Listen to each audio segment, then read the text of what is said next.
Hello, welcome to Simple Answers. I'm your host Jason. In this video, I'll be showing you how to make your own sound on TikTok or how to add your own sound on TikTok. First, let's go on the app. Once you're on the app, you're going to tap on the plus like you'll normally do to record a video. And from here, you're going to record the video with the sound that you would like to add to TikTok. So I'll simply tap on the red button right here, like I'll normally do to record a video.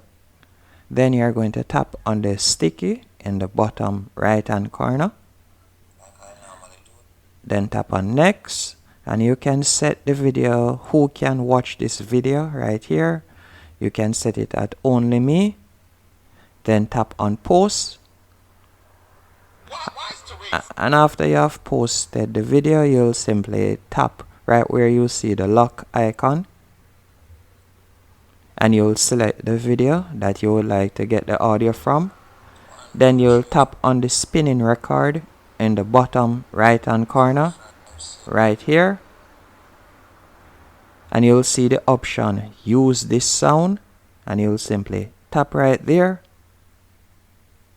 And now you'll be able to use this sound on any of your TikTok videos.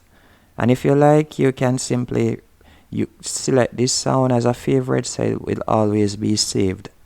Hope you found this video helpful and informative on how to add or use your own sound on TikTok.